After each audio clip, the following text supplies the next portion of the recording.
नमस्कार दोस्तों, मैं भाषा और आप देख रहे हैं बेबाक भाषा पे संडे ऑफ बीट। इतवार की जो खास खबर है वह ऐसी खबर है जो आम तो है लेकिन अदृश्य है।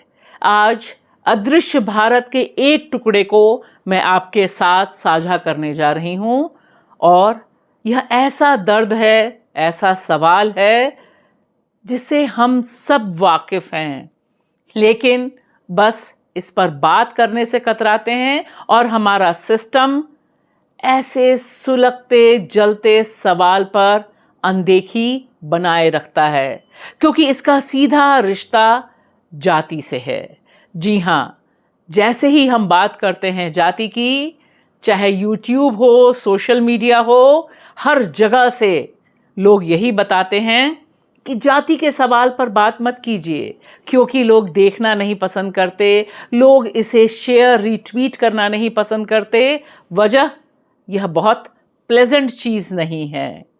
लेकिन आज मैं आपको सुनाऊंगी एक ऐसे परिवार की दास्तान, उसी परिवार की बेटी के मुंह से, जिन्होंने इस दर्द को कैसे झेला, कैसे जिंदा रहीं और कैसे आज की तारीख में भी पब्लिक डोमेन में यानी सार्वजनिक तौर पर जाकर बता रही हैं कि सीवर और सेप्टिक टैंक में किसी को भी मरना नहीं चाहिए।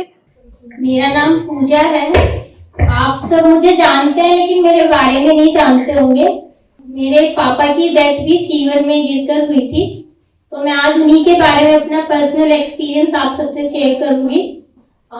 ये बात 16 साल पहले की है, 3 अगस्त 2008। उस दिन सुबह से मेरे पापा हमसे मिलकर भी नहीं गए थे कि बच्चे सो रहे हैं, संडे था तो चलो उनको सोने दो, मैं जा रहा हूँ। उन्होंने कहा मैं 12 बजे तक वापस आ जाऊंगा। तो फिर वहां से हम दोपहर में पापा को आना था तो सब खाना वाना बनाने की तैयारी कर रहे थे, तो फोन आया कि आप हरकेश की बेटी हरकेश के घर से बोल रहे हैं। मैंने कहा हाँ जी। कहते आप डेसू आ जाइए, उनकी डेथ हो गई है। तो मुझे बहुत बुरा लगा। मैंने कहा आपको तमीज नहीं है इस तरीके से बात कर रहे हैं, कौन है आप? तो उन्होंने कहा कि नहीं मैं सुपरवाइजर बोल रहा हूँ, आप लोग डेसू आ जाइए, उनकी डेथ हो गई है। यह कहानी सिर्फ पूजा की नहीं है।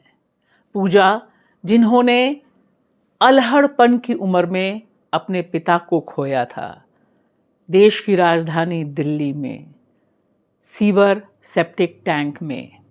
और आप देखिए, ये जो तमाम कहानियाँ दिखाई देती हैं, छोटी छोटी सी खबरें बनती हैं, इन खबरों में एक कॉमन पॉइंट होता है, वह मानवता का पॉइंट होता है।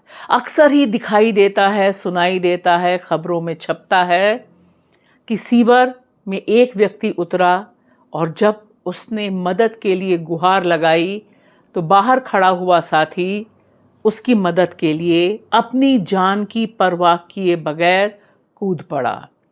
हालांकि जो व्यक्ति जाता है उसे पता होता है कि अंदर जहरीली गैस है, लेकिन वह अपने सहयोगी को मरने नहीं देना चाहता है, कोशिश करता है मानवता के वजह से कि वह बच जाए।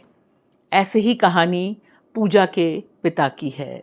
देश की राजधानी दिल्ली में जिस तरह से पूजा के पिता उतरे सीवर में एक नौजवान को बचाने के लिए, और नौजवान बच गया, लेकिन पूजा ने अपने पिता का साया खो दिया।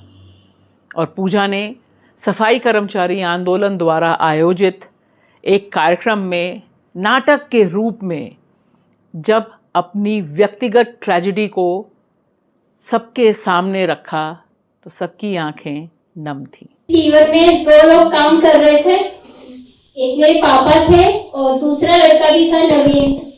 तो वो अंदर घुसा हुआ था सीवर में, उसको प्रॉब्लम होने लगी, गैस चढ़ी। तो उन्होंने कहा अंकल मुझे घुटन हो रही है।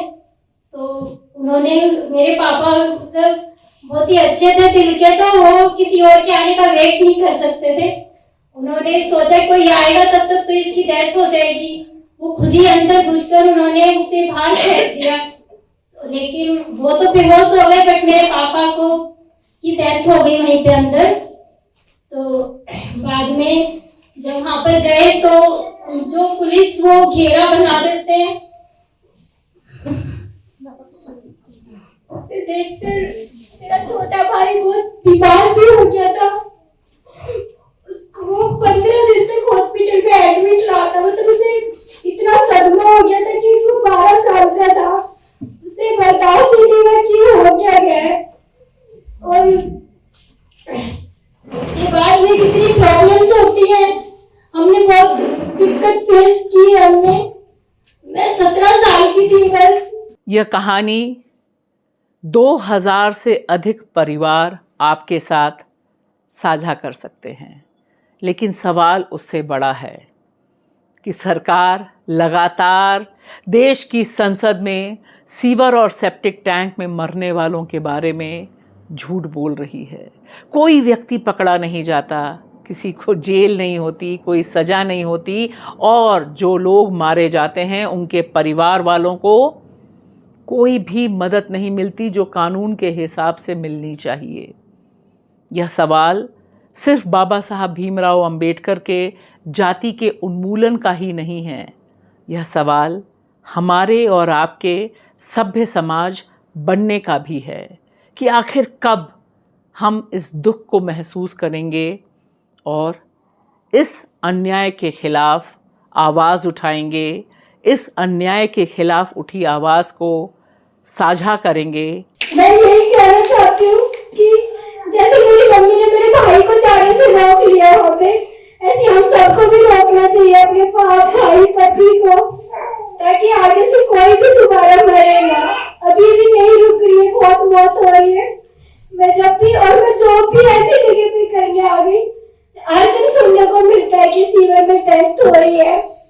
तो जब भी मैं ऐसे देखती हूँ ना तो मुझे बहुत मतलब इतनी वही सीन क्रिएट होता है और याद आती है अपने पापा की। मैं चाहती हूँ कि हम सबको, अपने घर वालों को ही, अपनी कास्ट वालों को ये सब काम करने से रोकना होगा, तो खुद ही अपने आप बंद हो जाएंगे सीवर में मरने। आप सबसे अपील है कि आप जब यह वीडियो देख रहे हैं तब वीडियो देखने के बाद ज़रूर कोशिश कीजिए कि आपके दोस्तों, रिश्तेदारों और भक्त, नॉन भक्त सबके बीच जाए, क्योंकि यहाँ सवाल मानवता को बचाने का है, उसी मानवता को बचाने का है जिसे याद करके पूजा के पिता जहरीली गैस से भरे सीवर में उतर गए थे दूसरे इंसान की जान को बचाने के लिए। एक बार मेरी किसी से ऐसी झगड़ा हो गया था हल्का सा, तो वो बोलते कि इसका बाप तो गटर में गिर के मरा है।